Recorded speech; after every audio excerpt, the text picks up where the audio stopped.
মানে শুধু ধর্মীয় উৎসব নয়, এ যেন দ্বিতীয় দুর্গাপুজো। হাজার হাজার মানুষের ঢল, ঢাক ঢোল, জয় জগন্নাথ ধ্বনি আর ভক্তির উচ্ছ্বাসে মুখরিত গোটা শহর। আজ উল্টোরথকে ঘিরে সেই ঐতিহ্যবাহী উৎসবে মেতে উঠল বাঁকুড়া। বাঁকুড়ার মানুষের আনন্দ উচ্ছ্বাস তুলে ধরবো আজকের এই বিশেষ প্রতিবেদনে।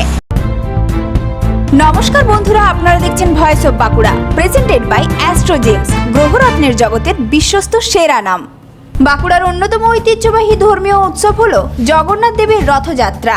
স্থানীয় মানুষের কাছে এই উৎসবের গুরুত্ব ঠিক দুর্গাপুজোর মতোই। প্রতি বছর রথযাত্রা এবং উল্টো রথকে কেন্দ্র করে কয়েক হাজার মানুষের সমাগম হয়। উৎসবের আবহে মেতে ওঠে গোটা শহর। বাঁকুড়া শহরের লালবাজার কামারপাড়া জগন্নাথ মন্দির থেকে শুরু হয় এই ঐতিহ্যবাহী রথযাত্রা। সেখান থেকে জগন্নাথ দেবের রথ রাজগ্রাম উদ্দেশ্যে যাত্রা করে। রাজগ্রামে টানা 7 দিন ধরে চলে বিশেষ পুজো, ধর্মীয় আচার, ভক্তিমূলক অনুষ্ঠান এবং উৎসব। এরপর উল্টো রথের দিন আবার সেই রথ ফিরে আসে নিজের মন্দিরে।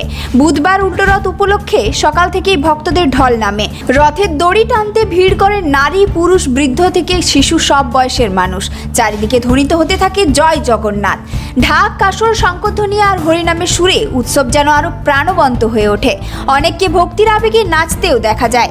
উৎসব যাতে শান্তিপূর্ণ ও সুষ্ঠুভাবে সম্পন্ন হয় তার জন্য পুলিশ ও প্রশাসনের পক্ষ থেকে ছিল কড়া নিরাপত্তা ব্যবস্থা। যান চলাচল নিয়ন্ত্রণ থেকে শুরু করে ভিড় সামলানো, সব ক্ষেত্রেই প্রশাসনের তৎপরতা ছিল চোখে পড়ার মতো। আয়োজকরাও প্রশাসনের সহযোগিতার জন্য কৃতজ্ঞতা প্রকাশ করেন।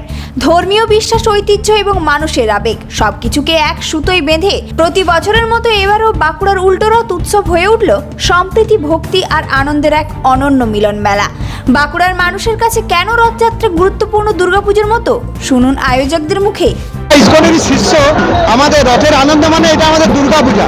আমরা যেমন দুর্গাপূজায় বাঙালিদের একটা বিরাট উৎসব হয়, এই রথটা আমাদের এত উৎসব হয় যে বলে বোঝানো যায় না। আমাদের এই রথযাত্রা লালবাজার কামারপাড়া জগন্নাথ মন্দির থেকে শুরু হয়। এই রথ আমরা গিয়ে পরে যাই একদম সিধা আমাদের গুন্ডিচা মন্দির রাজগ্রাম। রাজগ্রামে আমাদের কাছে 7 দিন ধরে উৎসব পালন হয়। সেই উৎসব পালন করে আমরা আবার সেই রথকে নিয়ে এসে জগন্নাথকে আমরা আবার আমাদের লালবাজার মন্দিরে আবার নিয়ে এসে প্রতিষ্ঠা করি। জয় জগন্নাথ। এই ধরনের গুরুত্বপূর্ণ খবর সবার আগে পেতে আমাদের চ্যানেলটি সাবস্ক্রাইব করুন আর ভিডিওটি শেয়ার করতে ভুলবেন না। আপনার মতামত কমেন্টে জানান আর লাইক শেয়ার করে ভয়েস অফ বাঁকুড়ার পাশে থাকুন।